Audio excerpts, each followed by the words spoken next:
Mukhang malakas na naman ngayon ang Venezuela, lalong-lalo na sa ipapadala nila sa Miss Universe 2024. And she is no other than Eliana Marquez from Amazonas sa Venezuela. And pag-uusapan natin mamaya kung bakit upgraded version siya than the previous edition ng Miss Venezuela na pinadala sa Miss Universe 2023. Pag-usapan naman natin yung crowning moment ng Miss Venezuela 2024. Napansin nyo ba na medyo maaga talaga silang nagka-crown ng kanilang delegada sa next year na mga patimpalak sa Miss International and Miss Universe. Kasi nga, siguro ito yung isa sa mga strategies ng mga national directors nila para magkaroon pa ng mas perfectang preparation. So, imagine, Venezuela has been consistent since Osmel Suiza became the national director noon pang ilang dekada pa ang nakaraan.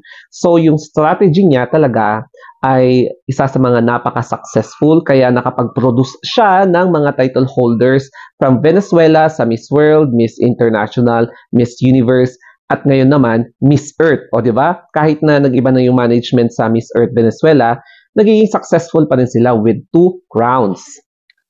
Kung napansin nyo, Miss International tsaka Miss Universe lang yung crowns dyan sa Miss Venezuela. Tapos nasayangan ako kasi si Anzo Ategi, akala ko isa siya sa mga makokoronahan, kaya lang first runner-up siya. So parang dito rin sa Miss Universe Philippines na tatlo sila and then yung parang dalawa is runner-up and then isa is winner. Mukhang ganun yung eksena nila din sa Miss Venezuela 2024. At kung napapansin nyo, mukhang nagiging dominante ulit ang Venezuela at nakakuha na naman sila ng perfectang recipe para makakuha ulit ng corona. Kasi alam na nila kung paano umeksena sa mga gowns, sa mga designers, and then pati yung mga Q&A, alam na alam talaga nila kung paano i-ace yung mga answers sa top 5 o kaya top 3, final question, mga MM, ganyan. And nakakuha sila ng isa pang crown sa Miss International. So imagine, tapos ngayon, magpapadala sila ng malakas na kandidata para sa Miss Universe. And as we all know, Venezuela is Venezuela. So we have a high respect for Venezuela, kaya it will not be a surprise for me kung magdo-dominate si Eliana Marquez sa Miss Universe 2024 sa Mexico. Before we continue, follow me sa aking Instagram account, The Story of Anthony. Kaya thank you for following me. So, eto na nga yung list of winners sa Miss Venezuela 2024. So, ang panalo po, Miss Universo ay ang Amazonas.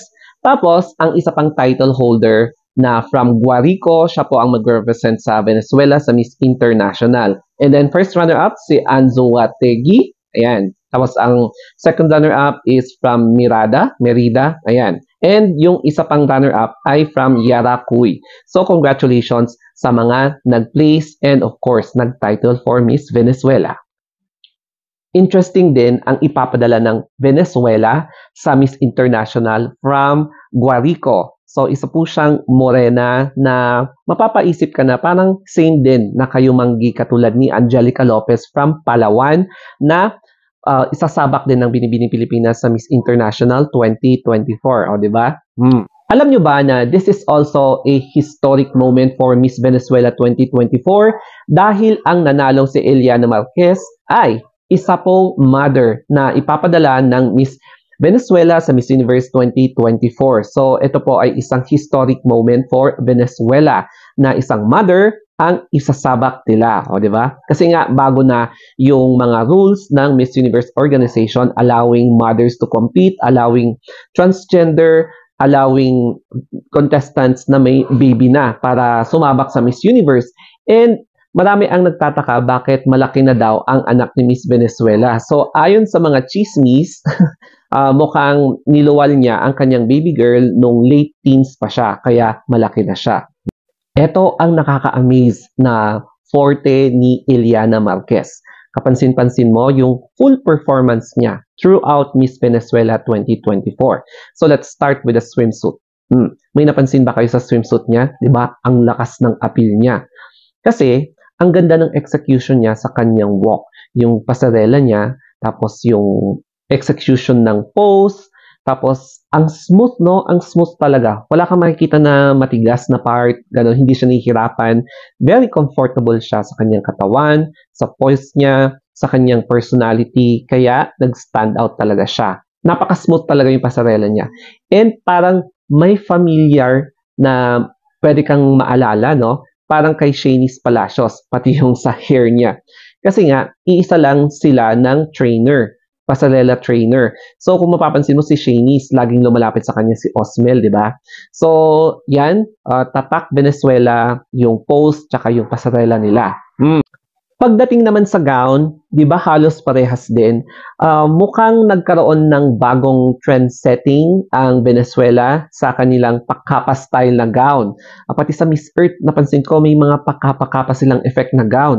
So I think that's the new parang elevated way na parang creations ng Venezuela sa kanilang mga design doon sa mga gown. Siguro hindi lang pang pageant, no? Pwede ring mga pang special occasions, mga pang ball, mga pang-elitistang mga events in which it represents extravagance, elegance. Kaya nga nanalo si Iliana Marquez ng Miss Elegancia Award kasi ang ganda ng pagkakadala niya sa gown na yan with red color. Kaya expect na in the future, mas marami pang ganyan ang mga makikita nyo sa mga Venezuelan candidates pagdating sa mga gowns. Kaya kung trendsetter ang Pilipinas pagdating sa ating creative gowns, hindi rin magpapatalo ang Venezuela pagdating sa pagiging creative kasi meron din silang style sa pagiging trendsetter sa pageantry. Kaya expect more na parang silent na magre-reveal pa din sila ng kanilang original styles. Marami siguro ang against kay Miss Venezuela winner 2024 kasi nga mother daw siya. At marami ang gustong ibalik daw sa dating rules ng Miss Universe organization na single woman, not married, without kids, na hindi daw transgender. But, syempre, as long as nandyan pa yung rules ng Miss Universe organization na bago, wala na po tayo magagawa dyan. Kahit na magwelga kayo sa EDSA o kaya mag-appeal kayo o kaya mag-file kayo ng case. So, depende na lang kung kapag manalo kayo sa case, that's the time siguro na i-review nila yung mga bagong guidelines nila. But, let's face it, ito na yung bagong Miss Universe. I hope na nagustuhan nyo itong aking vlog about the newly crowned winners ng Miss Venezuela na ipapadala nila sa Miss Universe 2024 and Miss International 2024. So, I hope na nagustuhan nyo and sana may natutunan kayo kahit na medyo maingay dito. Sana may nakarelate dito sa aking vlog and sana subaybayan nyo ako sa mga next future pageant vlogs, personal vlogs, reaction videos. Okay, so that's it guys. Always remember to think positive.